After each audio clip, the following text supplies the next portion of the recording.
to Eating with Dagmar. So, my raw chocolate making has really evolved over the years. I'm going to share with you my latest creations. Um, uh, I just don't know what to say about this chocolate that I'm making nowadays. It's low caffeine. Again, it's I can make a no caffeine, but this is a low caffeine one. And I found, let me show you what it's going to look like when it's done. These all have different fillings. This is my new thing. It's like I'm putting fillings inside these chocolates and different ones. And oh my God, it just takes it to a whole other level. So this one, for example, which you could see it has a little rose colored pink. This, I took some organic powdered rose leaves and I mixed them with some coconut manna, and I made a filling with those. It's that plus a little bit of almond butter too. This one is just almond butter and macadamias. This one is cashew. This one, yeah, these two are cashew butters. Cashew butters with mulberries and pecans. I mean, you could just get really creative. So, and my favorite molds that I've discovered are these. Um, I guess, yeah, I'll put a link to these. I believe this is really a soap making mold, but it's silicone, and we're not heating it up, we're just putting it cold in there. So it's got like a heart, got a butterfly, the tree of life, a crescent moon, and then some underwater creatures. But it just looks really, when you make these shapes, and then I cut them. But you can give them as a gift. It's a great, like if you're going to somebody's house and you want to bring something special, you make them some chocolate and you wrap it in a nice wrapping. So I'm making this chocolate because it's a friend of mine's birthday, and he's from the Czech Republic, both him and his wife, but it's his birthday. So I found these, what do you call these? Pumpkin seeds. They're called Syrian pumpkin seeds, but anyway, they're grown in the Czech Republic. So I thought, why not? Well, this jar, I have, the jar label does not correspond to what's in it, but they're really good too. And it's something about, they were grown in Czech soil. I just feel so happy eating them. So I'm going to put those in the chocolate. Now, you can also use these kind of molds. I collect different molds. And you can put the layering thing that I'm doing, or you could just, if you want it simple, fast, just pour it in there and put all your ingredients into the chocolate. You don't have to do like a filler or sandwich. And then these I love. These have little roses in them, and these make it look like bonbons. And then of course this is the one that I've used in my past videos, which is just a traditional chocolate shaped chocolate. So today I'm thinking of making a chocolate with cashew butter filling, which, where did it go? Where did my cashew butter filling go? Now a word about cashew butter, or cashews in general. They're not good for you. They're one of the worst nuts you could be eating because they are so high in mold and in they're pretty toxic, but they're delicious. So it's not like you eat chocolate every day. I hope you don't. Dang it, where did it go? Is this it? Nope, that's not it.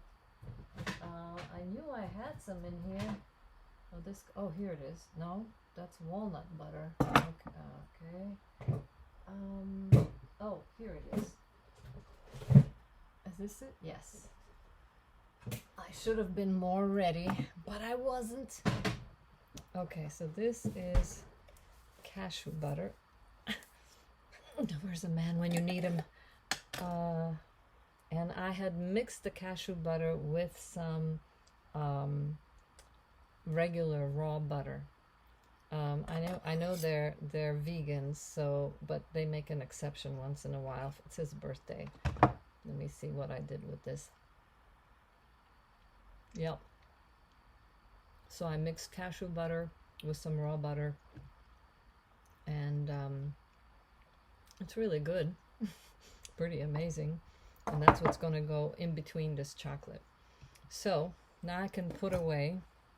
See, I always have a jar of this in the house. Not for me, God, no. I don't. I only make chocolate when I go visit people. Because I don't think chocolate is the healthiest food there on the planet, even though it's organic and raw. But I truly just have it in a very rare moon, a very rare blue moon. So I'm putting this back in my little mini fridge. And I'll show you how I make my chocolates. I use this because I have an induction stovetop, which I can just turn to 100 degrees so it won't go too high, and I melt it like this. If you don't have an induction stovetop, then do a double boiler. You know, put a pot inside a pot or a bowl inside a pot of warm or hot water. Opening jars. So the trick to my chocolate, which I'm sure maybe you have never seen me make chocolate. I think, was it 8 years ago? Maybe it was about 8 or 6 years ago that I was still, making the chocolate shaped chocolate. The key is that I use cacao butter for half, and for the other half I use cacao paste. So the cacao butter doesn't have caffeine, so this kind of balances it out. And I'm not going to make a whole lot of chocolate. I'm going to make a, modest dose. And what I do is I cut so it'll melt faster. I cut it into smaller pieces, and I will now, I like to put a lot of intriguing things in my chocolate, but you don't have to. You don't have to do any of those things that I'm putting in. You can just keep it really simple. Just cacao butter, cacao paste. So here I'm putting in the cacao butter. And now I'm going to put this on my induction stovetop at 100 degrees.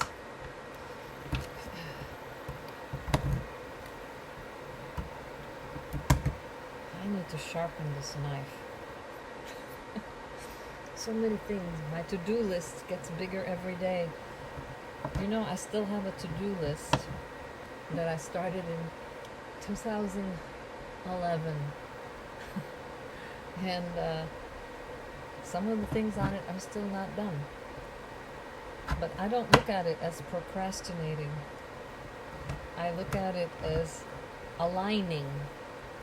And they may be on my list for a long time, and then when it feels right and I do them, they happen so effortlessly. So that's my rationalization.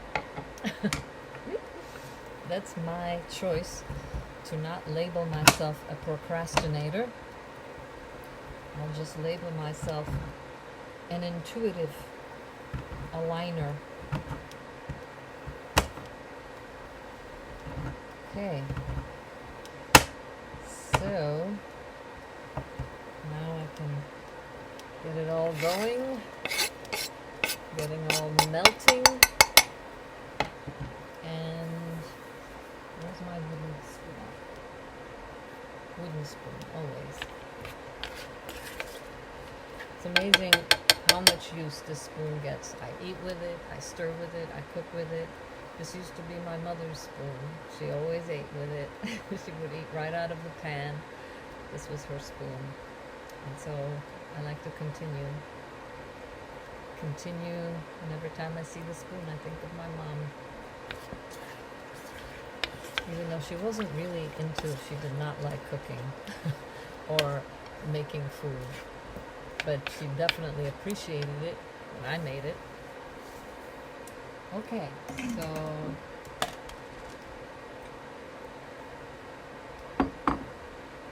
and this is one of those things you always want to have around the house. Have some cacao paste and cacao butter. You can really just make many people happy. Christmas or whatever. Okay. So now we have that melting over there, and I'm going to start putting things into the chocolate. These are cacao nibs. I just have to have them in every chocolate. They do have the caffeine in them, but there's such a wonderful, surprising crunch in them. So I'm putting like a maybe a little more than a handful. It's his birthday. And then I like to add Chinese mushrooms to my chocolate. You don't have to, you can just do plain old chocolate and put some raw honey in it or some stevia, a couple of drops of stevia and raw honey, and you're good. You can have delicious chocolate that way. Or maybe chop some nuts into it, and you can throw in some mulberries or some raisins, pecans, whatever you got. I like to fill my chocolate with stuff so that it's more nutritious food and less chocolate, and it feels like a meal then. You could actually have some chocolate for dinner, so it feels like it's substantial. It's not just like, ooh, I'm having chocolate. So I like to put Chinese mushrooms in mine because Chinese mushrooms are bitter, so they really add, because I put less cacao paste, which is the bitter part. The cacao butter is very creamy and smooth, so I like to bring as much bitterness as I can into it so that it tastes like it's pure chocolate. So this is chaga mushroom, and I'm just going to put in 2 capsules. And chaga mushroom is just great for your immune system, for all kinds of things. You can look it up online. And you can put in Madagascar vanilla. What else? I'm going to put some of these Czech pumpkin seeds and I'm just going to, I don't think I want to chop them. I'm just going to put them in whole. Look how beautiful. They're extremely high in zinc and other kinds of things. Oh, they look really pretty in there. So you see, I'm just melting it all here like this. I really like this induction stove top because it gosh, it makes life so easy for making chocolate, so I don't have to do double boiler, put pot inside another. I think I'll put in some more. And these are sea salted. So normally I will add salt to the chocolate, but with these in there, I'm not going to, because they're so lively and salty. So this will give the salty. So this has salty, sweet, bitter, and sometimes I like to sweeten it. Instead of honey, I use a raspberry flavored stevia. And it's so subtle, but I just put it in, and the raspberry gives it just a little dash of that sourness. But you'll never know it. You'll just feel like it's a more well-rounded taste. And there is chocolate raspberry stevia. Oh, hasn't been, see, I haven't made chocolate in so long. It has not been opened in a long time. Okay, here we go. So I'm just going to put like 1, 2, 3, 4, 5, 6 drops. That's all you need. Stuff is strong. And now I'm going to take some mulberries, which are very high in magnesium, and they also give it a different, like a caramel-like texture.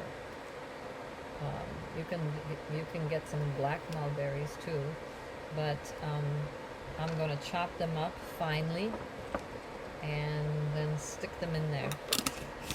Or like I said, you could put raisins, you could put black garlic. I'm going to have to do a video on black garlic chocolate. Very intriguing and delicious. Even though it is garlic, it is grown somewhere in the Himalayas, and it only grows in high altitude, and it's like a pearl garlic, and they bury it underground and ferment it for a couple of months. I forget exactly how many. And what happens is that the garlic turns sweet. The sugars in it, like it literally tastes like a dry cherry, dried cherry. Okay, the chocolate, I can turn it off now. Yeah, so the black garlic, it's black and it tastes like cherry. As a matter of fact, I think I have one here. Yep, I can show you. Hey, you know what? Maybe I'll throw one in. Why not? See, you think that it just smells sweet. It doesn't smell garlicky, and you definitely do not get garlic breath from this. So this is it. See, it's like a bulb. It's a pearl garlic, and then you crack it open.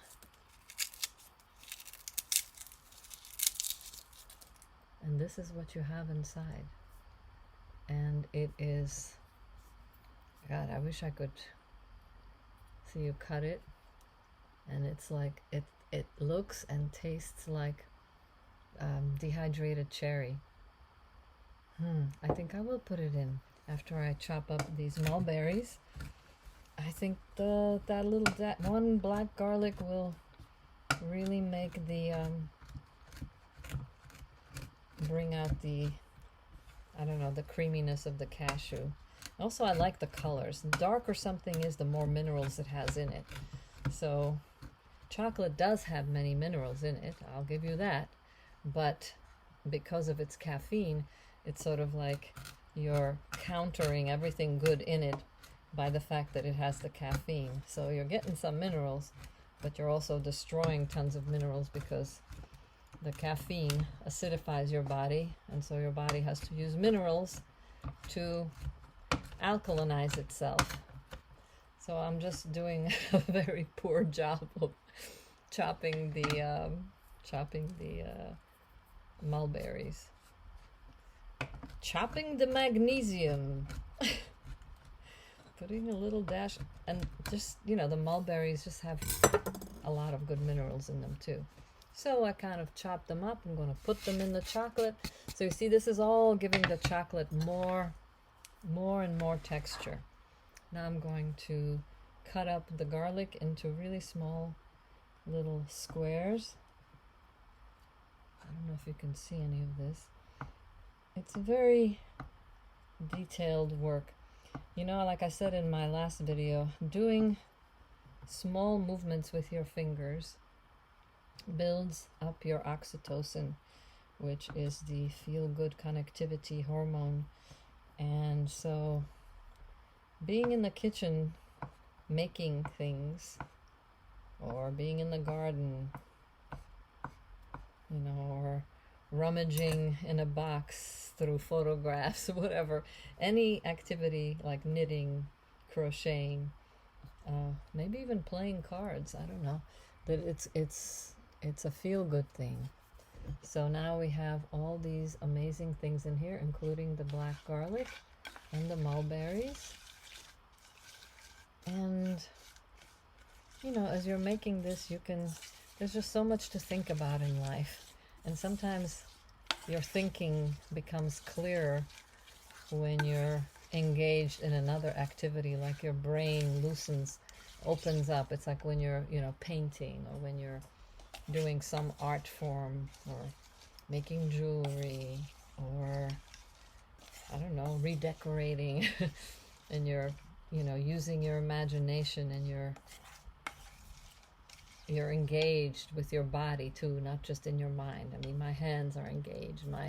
You know, I am in this chocolate. This chocolate is an extension of, you know, your hands. Your hands go right to your heart. Your hands are extensions of your heart, which is why I do so much hand stuff. Why I prefer my hands to tools. So now it's perfect and ready. So first thing I'm going to do, and maybe just for demonstration's sake, I will, it may take too long. Let's see. Right, oh my gosh, we're already at 21 minutes. But it's still not bad. 21 minutes, and if you subtract my talking, probably 10 minutes to do all this. So, you know, this is not a complicated thing. So I'm going to put some of this, I don't know if you can see, just to, well, I guess I should just taste it to make sure that it's, I like it bitter. I like the bitterness, because then the creaminess of the cashews will really, it will contrast, you know, the bitter outside and the soft, mushy inside.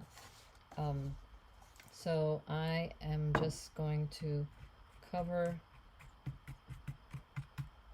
the bottom of these, make sure that they are covered, and let it spread.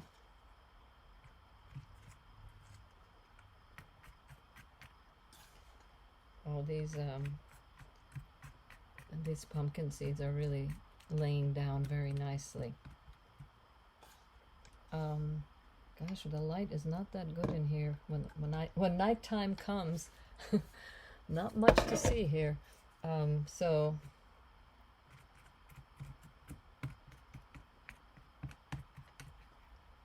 see, well, let me do all of them. Why not? There's no boss hanging over me. I'm not, this doesn't cost me any money to do. Just make sure that you eyeball it, and you can see that you make sure you have enough to cover each one of these. So I think I will do 4. Let's see. I mean, you know, there's a lot of eyeballing going on, so what can I say? But that's the joy of it, you know. You really can't get it wrong. Even if you somehow think you mess it up, you then get creative and do something else. It's good practice for life. Now I can see a little bit. So you can see I'm just going to do 4, and I'm going to put this in the, if you have a freezer, I don't have a freezer here. I have a freezer outside in the barn. So I'm just going to put this in the refrigerator, and as soon as it hardens a little bit, then I will put the topping on it. And like everything else in my kitchen, this is a very small refrigerator. Oh gosh, here we go. Okay, I fit it in. And in the meanwhile, while that's hardening a little bit,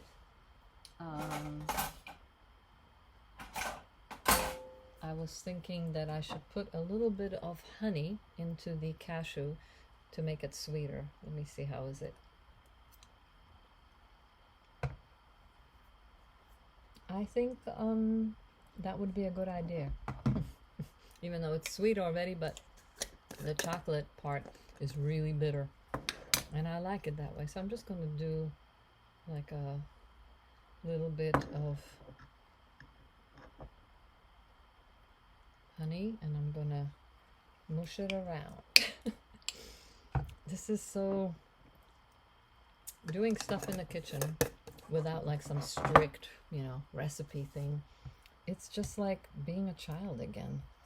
You're just, making, except you're not using sand, you're using actual food. But you're playing with your food. What else? And the other thing, if you want to make almond butter taste like peanut butter, or cashews taste a little more peanut buttery, you just add some salt. That's what I'm looking for. Where's my good salt? I have so many different salts. I thought I was organized, and maybe I'm not as organized as I thought. Why do things just disappear? Oh well, I'll use this one. This is just a standard Celtic sea salt. And I'm just going to put some of it into the cashews.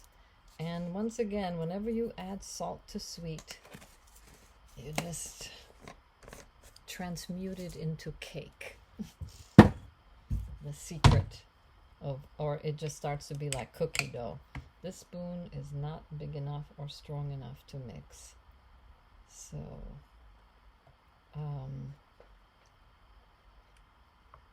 I think maybe I should add some more butter too, because the butter will compensate for whatever bad effects the cashews might have. The butter raw butter is a fantastic detoxifier. It really helps to clean stuff out of your body. This is a spoon, fork. Fork, Dagmar, fork.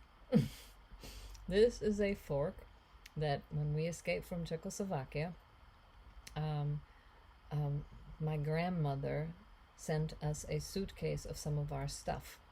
And this was one of the forks from the old country. And then when we were in America, my father drilled a hole in it so that everybody would know that this was his fork.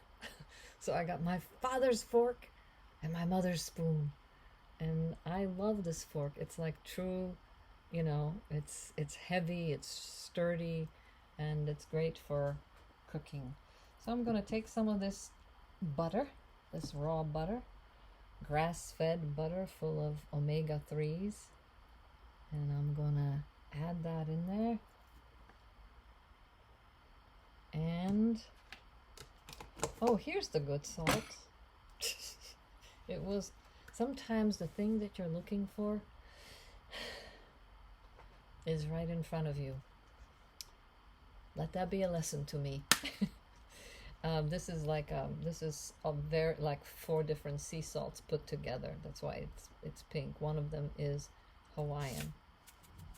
Okay, put some more of that in there, and now I feel like I really want a little more of the honey in there, and sort of like I'm making cookie dough to put in the center of the chocolate. This spoon is not from Czechoslovakia. This here is an American spoon. The first spoon we ever had when we our first house we ever had, which was in Westchester County in New York. And the lovely people who sold the house to us immigrants, at that time the house was $96,000, and we thought, oh my God, we had to get loans. They gave us a loan, the people who were selling the house, and they left a lot of stuff for us little immigrant girls. And one of the things they left was this silverware. So I treasure it. Mrs. Ringler, Mr. and Mrs. Ringler, I'll never forget them. their name or their house, which I have many fond memories of. Okay, so now we get a little exercise here, and we mush and blend. That's another thing, you know, when you're making your own food, man, you get a workout. Or same thing, like, I don't want to take this conversation to the toilet, but I have a composting toilet, which means there's no flushing. That every time you go to the bathroom, you gotta turn it. So you gotta bend down, and it's pretty hard sometimes. And you turn the thing several times, and out of shit comes most beautiful, exuberant, like a foresty smelling compost. Isn't that amazing? Really, the cycle of life. It was the best thing I ever experienced, is learning how to manage my own waste, because it makes me feel like I'm not dependent on anybody. Like if suddenly there was no plumbing, I'm fine. It's not there's many things you can do, but for most people it'll be like, oh my god, I can't flush. What am I gonna do? So when you have a composting toilet, you have to learn how to pee separately. Like, you can't pee in it. I mean, there is like a area where you could pee. It's like this bottle underneath, but it's terrible. So I just learned to, excellent workout for the what is that muscle called? It's the Kegel muscle. You pee, and then you stop peeing, and then you do whatever else you gotta do in there. See, this is one of those things that it's just a cultural thing, or maybe it's just my family, but no dinner would ever go by without us somehow ending up bringing it down to the intestinal level. No meal was complete without somebody bringing it down to that level. Usually it was my father, but now that he's not here anymore, I guess I'm holding the what would you say, upholding the family tradition. And here I am mushing some cashew butter and talking about shit at the same time. At least this cashew butter isn't brown, so that's good. Oh, but the chocolate is. Oh my god. I don't know. I like to think of myself as couth, but perhaps that's just my fantasy image of myself. Okay, I think I blended it pretty well. Now, let's see if the chocolate has hardened.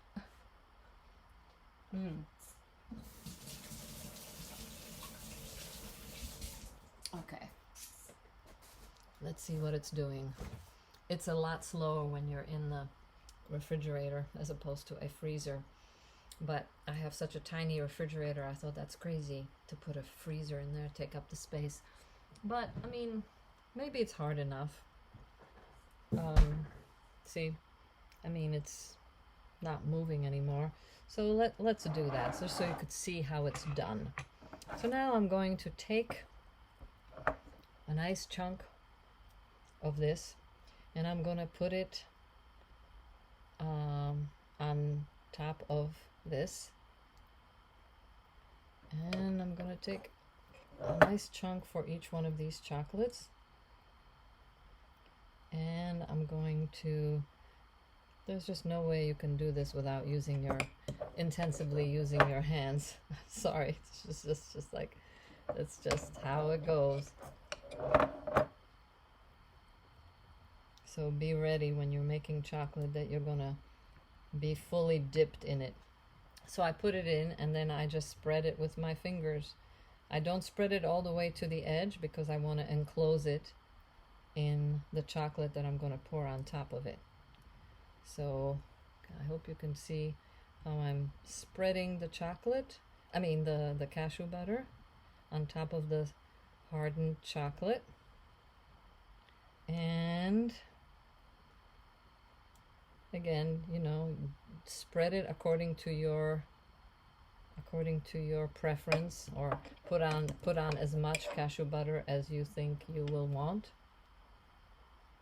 And I'm making it very abundant because I love my friends and I know that it's so lovely to bite into something that's got so much richness going for it. Okay, so now that that's there, I do have to clean my fingers. It would be horrific to just wash this down the drain.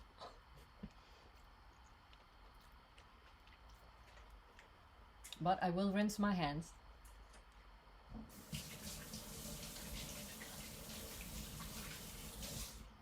I am civilized up to a point. All right, so now, see, we just have it kind of like with some stuff on the edges.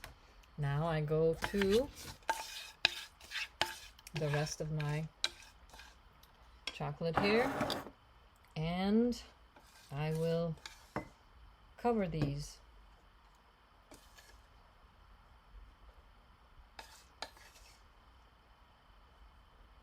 And I will hope and pray that my eyeballing was correct and that I will be able to cover the whole thing.